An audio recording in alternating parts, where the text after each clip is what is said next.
O áudio que vocês vão ouvir agora é parte do podcast Xadrez Herbal.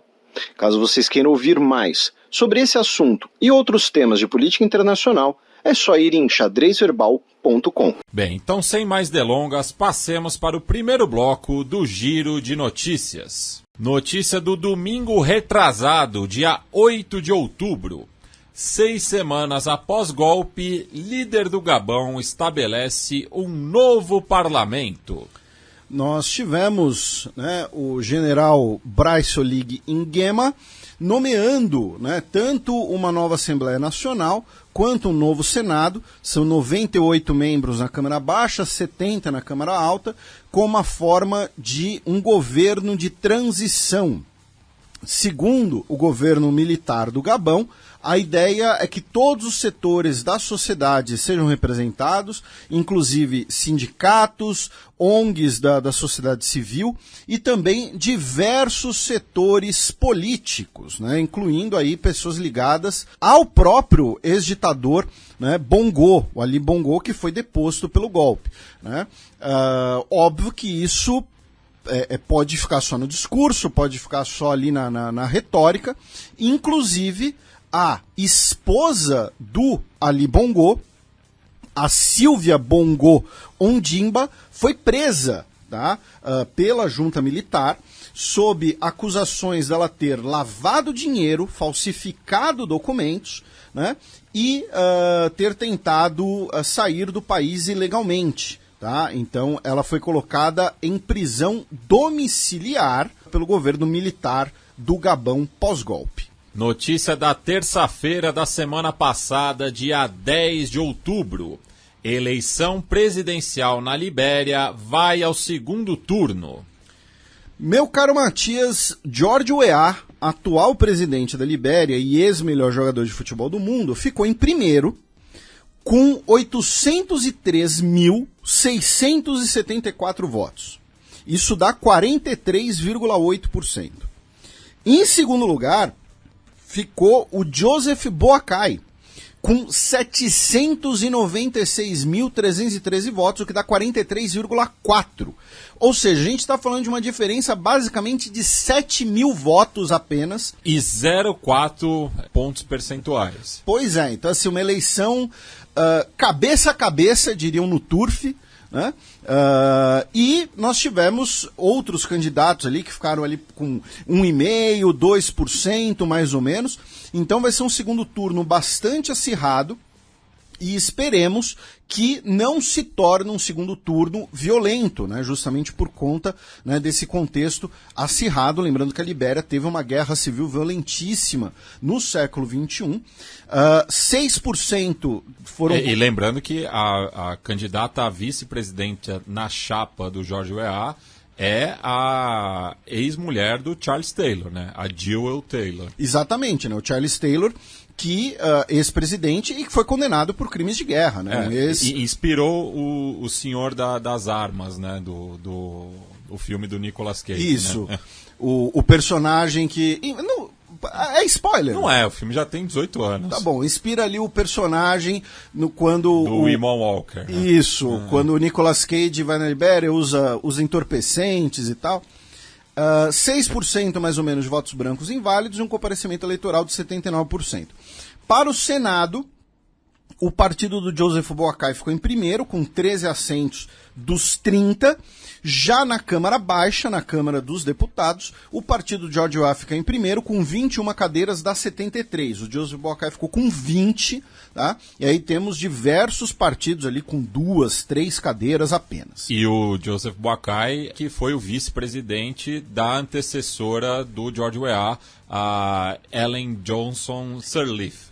Isso. E falando em eleições no continente africano, antes de você puxar a próxima notícia, em Madagascar, as eleições presidenciais que estavam previstas para o dia 9 de novembro foram adiadas em uma semana para o 16 de novembro, devido aos protestos no país e a necessidade, segundo a junta eleitoral do país, de melhoria da fiscalização dos procedimentos eleitorais.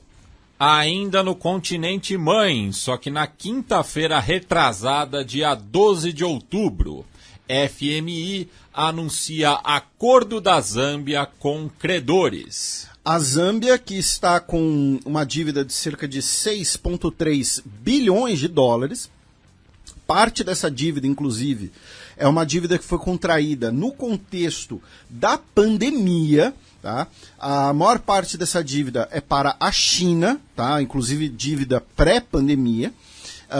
A gente chegou a falar um pouco dessa crise econômica na Zâmbia no início do ano, se não me engano, e agora a FMI anunciou um acordo, né, de refinanciamento dessa dívida, repito, de pouco mais de 6 bilhões de dólares. O anúncio foi feito pela diretora da FMI, a Kristalina Georgieva, né? Ela que é uma pessoa muito transparente. Tá, você me odeia. E falando em dívidas, também no continente africano, Guiné-Bissau passou por um apagão essa semana, tá? Ainda está com regiões sem fornecimento de energia elétrica, pelo fato da companhia turca Karpowership ter cortado a energia do país, já que tem uma dívida de 17 milhões de dólares de Guiné-Bissau com a empresa turca. Então, especialmente a capital, né, ficou sem energia, salvo locais essenciais como hospitais. Tá? O ministro da Economia, o Suleiman Seidi, anunciou que 6 milhões de dólares dessa dívida já foram pagos, tá? E o restante será refinanciado. Notícia da sexta-feira passada, dia 13 de outubro. A Austrália rejeita a representação aborígene em referendo. Tivemos o referendo, né, que criaria a voz dos povos aborígenes e nativos das ilhas do Estreito de Torres. Que a gente comentou aqui no início do ano, né, ele foi anunciado em março de 2023. A proposta do referendo era fazer uma emenda constitucional que criaria esse órgão, que seria um órgão consultivo, tá, para temas relacionados aos povos aborígenes e nativos da Austrália. Tá? Então, repito, seria um órgão consultivo, ele não teria poderes executivos, não teria poder, por exemplo, de vetar uma lei, alguma coisa assim. Porém, foram meses de discussão sobre o impacto legal dessa mudança, né? Inclusive se poderia criar mais um precedente sobre questões de eventuais indenizações a povos aborígenes. Também tivemos aquela questão, né, sobre a preservação de locais aborígenes, né, na Austrália, que gerou protestos, gerou reação, especialmente de fazendeiros. E então tivemos o voto e 60,6% das pessoas que compareceram, mais de 8 milhões e meio de pessoas, rejeitaram a criação do Voz Aborígene. Tá? Compareceram cerca de 81% do eleitorado, ou seja, um comparecimento grande. E, além da rejeição nacional, tem o fato de que apenas o Distrito Federal Australiano aprovou. Porque, pela lei australiana, além de você ter a necessidade de uma maioria nacional, você também tem que ter uma pluralidade dos estados da federação. Então, dando um exemplo aqui hipotético, se você tem 8 milhões de pessoas que vivem em um estado e votaram a favor, e as outras 7 milhões de pessoas que vivem divididas em 4 estados, óbvio que não é o caso da Austrália, então é um exemplo hipotético, né, votam contra, mesmo assim não passaria, porque você também precisa da vitória em um determinado número de estados, e repito, apenas o Distrito Federal aprovou, então a proposta foi encerrada. E, além disso, a jornalista australiana, né, que tem origem chinesa e também nacionalidade chinesa, a Sheng Lei, retornou à Austrália depois de 3 anos de prisão na China por ter passado segredos de Estado chineses para organizações estrangeiras. Essa foi a acusação. Ela foi recebida, inclusive, pela ministra de Relações Exteriores da Austrália, a Penny Wong. Agora passemos para o segundo bloco do Giro de Notícias. Notícia do sábado da semana passada, dia 14 de outubro. Conservador Christopher Luxon vence eleições na Nova Zelândia. Os conservadores do Partido Nacional foram os grandes vencedores da eleição neozelandesa, né? Ficaram aí com 44% dos votos, tá? Conseguiram 50 cadeiras das 122 e para conseguirem governar, provavelmente vão fazer uma coalizão com o Partido Liberal, que ficou em quarto, elegeu 11 cadeiras, e com o Partido Conservador Nacionalista, né, o Nova Zelândia Primeiro, o New Zealand First, que elegeu 8 cadeiras. Tanto o Partido Liberal quanto o New Zealand First já foram parceiros de coalizão, tanto dos conservadores quanto dos trabalhistas, né? Os trabalhistas ficaram em segundo lugar, sofreram uma derrota bastante grande, né? Ficaram aí com 31% dos votos, perderam 16%, então, perderam 28 cadeiras, né? Eles foram representados pelo Chris Hipkins, que tem o carisma de uma batata, depois da aposentadoria da vida política da Jacinda Ardern, a crush pandêmica do Átila. O Partido Verde ficou em terceiro, com 14 assentos, cresceu 5, e em sexto lugar ficou o Partido Maori, elegendo 4 cadeiras. Tá? O Chris Hipkins foi um cara que, né, ele governou basicamente desde janeiro. Ele fez ali uma reforma dos gastos gastos sociais do país e tal, mas como mencionei, ele não tinha absolutamente nenhum carisma. Além disso, inflação pós-pandemia, os possíveis, né, um custo político do Partido Trabalhista das medidas durante a pandemia também influenciaram. Então, o Partido Conservador do Christopher Luxon foi o vencedor. Notícia do último domingo, dia 15 de outubro. Província afegã é atingida pelo terceiro terremoto em uma semana.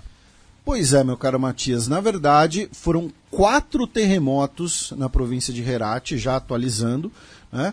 E diversos abalos sísmicos posteriores, né? Diversos, né, o que os sismólogos chamam de réplica, né? Então, no momento fala-se de cerca de 1.500 mortes, tá? Mais de 2.000 pessoas feridas, também pessoas desaparecidas. Se teme muito pelas pessoas que ficaram desabrigadas devido ao terremoto, já que está chegando o inverno, né? E o inverno no Afeganistão é bastante rígido, né, pelas montanhas, pela altura, enfim. Segundo a OMS, mais de 100.000 pessoas, tá, precisam de alguma ajuda, de algum nível de ajuda humanitária. Então, assim, foram 4 terremotos, basicamente no período de uma semana. Tá, gente? E lembrando que é o terceiro grande evento sísmico apenas esse ano. Tá? Nós tivemos o terremoto de Turquia e Síria e o terremoto no Marrocos. Tá? Então, ficar de olho. 2 notícias da segunda-feira passada, dia 16 de outubro. Tribunal Constitucional abre caminho para filho de presidente concorrer às eleições presidenciais na Indonésia. Então, né, o filho do Joko Widodo, né, que é o atual presidente, ele foi anunciado, né, como candidato a vice nas eleições de 2040. E o que acontece? Né? Pela Constituição indonésia, ninguém com menos de 40 anos poderia ser candidato, nem a presidente nem a vice. E ele tem 36 anos. Tá? Só que aí a Suprema Corte fez uma leitura, né? Fez um cambalacho aí, dizendo que se tiver experiência política administrativa, pode sim ser candidato. Né? E ele é prefeito de Surakarta, né? Uma cidade na ilha de Java, né? Então, por conta dessa leitura meio cambalacho, ele vai poder ser candidato a vice, né? Em que se comenta, né, que ele provavelmente vai ser o candidato a vice do Subianto, né? Que o Subianto é um braço direito do Joko Widodo, tá? Então basicamente fica todo mundo em casa ali, tá? Ainda no Pacífico, As Filipinas novamente solicitaram que a China pare suas ações perigosas e ofensivas no Mar do Sul da China. E, aproveitando que estamos ali no Pacífico, num país insular mais ao norte, novamente essa semana as Filipinas solicitaram que a China pare suas ações provocativas e perigosas, né, no Mar do Sul da China. Comitê Olímpico Internacional aprova 5 modalidades esportivas adicionais para os Jogos Olímpicos de 2028 em Los Angeles. O cricket, né, um dos esportes mais populares do mundo, mas porque ele é jogado na Índia e no Paquistão, e no Bangladesh, enfim. Flag football. Aí brincou, hein? Pois é, que é uma mistura de futebol americano uma gincana. Com pega-pega. É. Lacrosse. Que é um esporte nativo norte-americano. Exatamente. E é aquela coisa, né? São os esportes do país sede, né?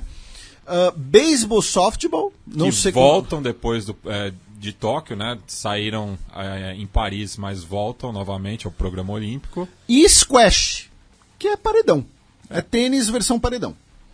Né? Então temos esse anúncio para os Jogos Olímpicos de 2028.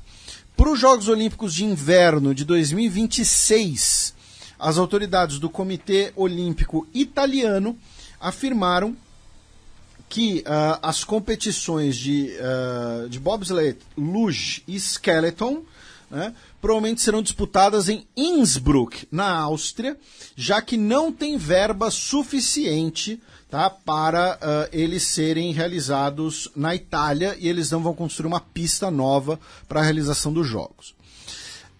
Nessa semana tivemos, né, no último dia, na semana passada, na verdade, né, no dia 8 de outubro, tivemos o encerramento dos Jogos Asiáticos, né, a cerimônia contou com o premier da China, o Li Qiang, e o chefe de gabinete do Japão, o Matsuno Hirokazu, já que os próximos Jogos Asiáticos serão realizados em Nagoya. Tá? Não tivemos nenhuma atualização nas medalhas que a gente mencionou, né? Já que Brunei e Oman conquistaram suas primeiras medalhas de prata e tal. A gente fala do ineditismo, né? Do ineditismo, isso. E Butão... Mas tivemos a primeira vitória do Paquistão nas eliminatórias asiáticas de futebol masculino. Por que você sabe disso? Porque eu participo do Tivela e o Leandro Stein é um monstro. Olha só, que moral.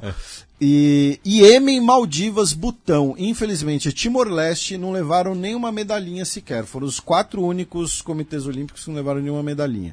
Tá?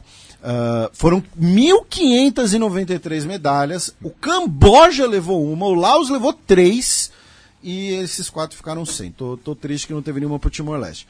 E já que você tá todo do rugby aí, agora uma notícia também internacional, o que aconteceu? Né? Os torcedores de rugby da Irlanda, eles... Lembrando que a Irlanda no rugby joga unificada. Então, você já antecipou a questão. Eles usam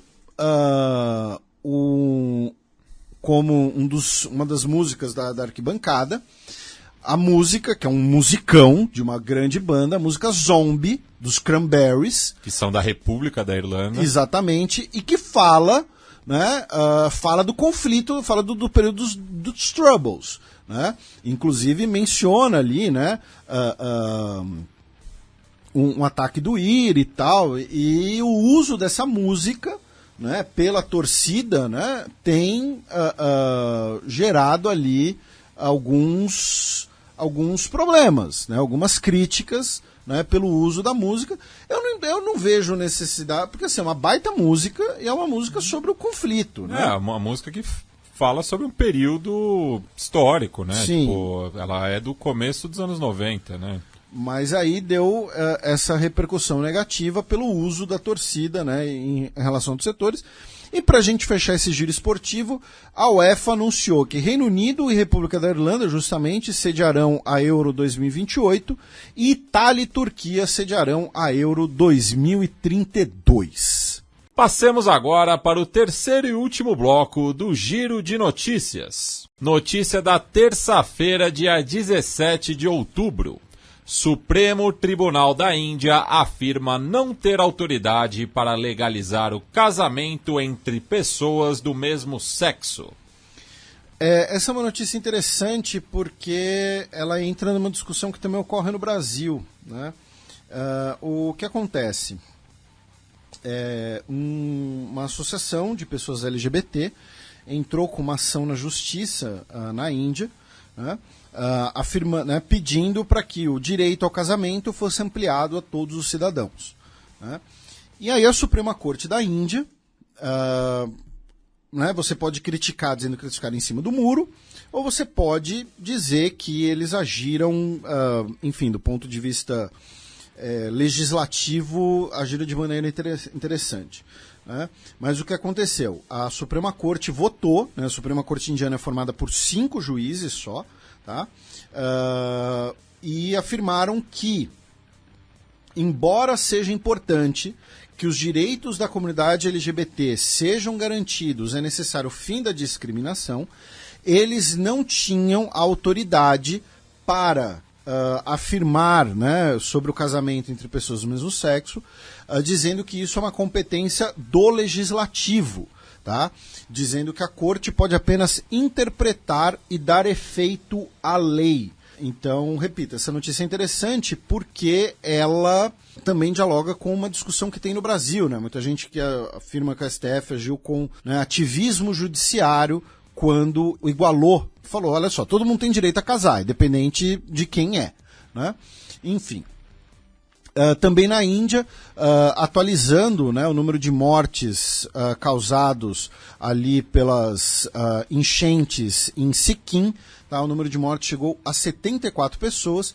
E mais ao sul, nas Maldivas, né, no último programa a gente comentou as eleições nas Maldivas, e a gente falou que o Mohamed Muizzu, que foi o vencedor, era um candidato pró-China, e ele deu uma entrevista dizendo que as tropas indianas nas Maldivas estarão fora do país na semana seguinte a que ele tomar posse. 2 notícias de ontem, quinta-feira, dia 19 de outubro. Médicos Sem Fronteiras suspendem parte das atividades no Sudão após militares bloquearem suprimentos. Os militares, né, da junta militar sudanesa alegam, né, que os Médicos Sem Fronteiras estariam colaborando, né, com as forças de apoio rápido, né? O Médicos Sem Fronteiras, na verdade, disse que, olha, as pessoas chegam feridas no hospital, a gente opera elas, a gente não olha para que uniforme ela estava usando, quem deu o tiro, enfim. E a junta militar, então, suspendeu o transporte de suprimentos médicos, né, para os galpões do Médicos Sem Fronteiras, e por conta disso a organização teve que suspender parte das suas atividades no país. Já no Chad, o ministro da Defesa e o secretário-geral de governo renunciaram depois de um escândalo de vazamento de vídeos sexuais. Eles estavam numa orgia, digamos assim, né? E por conta disso renunciaram. Canadá retira 41 diplomatas da Índia em meio crise. O governo indiano já havia ameaçado a expulsão, né, desses 41 diplomatas, depois daquela troca de acusações, né, por conta da morte do ativista Sikh Hardeep Singh Nijjar, né, que foi baleado no Canadá, e o governo canadense acusou o serviço de inteligência indiano de ter realizado isso. E aí o governo canadense, para se prevenir dessa possível expulsão, ele mesmo retirou esses 41 diplomatas, ou seja, a crise entre os dois países continua. E como esse programa, né, é bastante pesado, enfim, a gente sempre tenta colocar algumas notícias ali para alegrar. Ano passado a gente comentou, né, o concurso do urso mais gordo do Canadá, e esse ano foi uma ursa que venceu, a Grazer, tá? Que vive no Parque Nacional de Katmai. Ela venceu a eleição de urso mais gordo do Canadá com 108 mil votos. Abaixa o volume porque lá vem Breaking News. Câmara dos Estados Unidos não consegue eleger presidente pela terceira vez. Então, meu caro Matias, né, como não tem nada ocorrendo no mundo, né, a Câmara dos Estados Unidos ela está sem presidente há 18 dias. Né? O legislativo da maior economia do mundo e da maior potência militar do mundo está paralisado há 18 dias e não tem nada acontecendo. Né? E o detalhe é que, pela terceira vez, o Jim Jordan não conseguiu os votos necessários. Por quê? Porque ele é trumpista. Então, os republicanos moderados não querem votar nele. E tem um detalhe. Além do Jim Jordan não ter conseguido os votos necessários pela terceira vez, ele mesmo foi o segundo candidato do partido. Né, depois da renúncia do Kevin McCarthy, né, nós tivemos um candidato proposto, que aí ele mesmo retirou o próprio nome quando ele percebeu que ele não venceria. Então isso mostra o racha dentro do Partido Republicano. Tá? Isso mostra o racha causado pelo trumpismo dentro do Partido Republicano. E aí agora, nessa noite, nos Estados Unidos, o próprio Partido Republicano viu uma votação secreta, retirou o nome do Jim Jordan como candidato. Então eles vão ter que escolher outro candidato agora. O George Santos foi acusado de mais 10 crimes, né, falando em Câmara dos Deputados dos Estados Unidos. Então agora ele vai responder por mais 10 crimes federais, totalizando 23 crimes federais. Né, lembrando que ele tem, né, ascendência brasileira. Né, ele é brasileiro. Ele é brasileiro nato. Isso. Já no Senado, o senador Bob Menendez, ele vai ser indiciado também por ter agido como agente estrangeiro, tá? Devido àquele caso, né, de que ele recebeu ali subornos do Egito para fornecer informações. O Robert Kennedy Jr., tá? Ele anunciou que vai ser candidato a presidente como independente. Tá? Ele disse que vai se desvincular do Partido Democrata e concorrer às eleições como independente. Ele que é uma coisa, do ponto de vista ideológico, uma coisa completamente esquisita. Né? Então ele é anti-vax, enfim, ele tem lá as doideiras dele, e, enfim, mas vai levar uns votos. Né? Em Massachusetts. Em São Francisco, no último dia 10, um homem usou seu veículo, usou seu carro para entrar, né, para se chocar dentro do consulado chinês e foi morto pela polícia. Tá? Ainda não está claro o motivo do incidente, né, e se foi uma provocação, se foi uma tentativa de ato de terrorismo, enfim. De qualquer maneira, o governo dos Estados Unidos ofereceu, né, seus sentimentos, suas simpatias pelo que ocorreu e condenou o incidente. E, finalmente, já no nível estadual, tivemos eleições na Louisiana no último dia 14 de outubro, né, para governador e legislativo local. E com 35,8% de comparecimento eleitoral apenas, o Jeff Landry, republicano, foi eleito com 51,6% dos votos para governar o lugar que muitas pessoas dizem que tem a melhor comida regional dos Estados Unidos.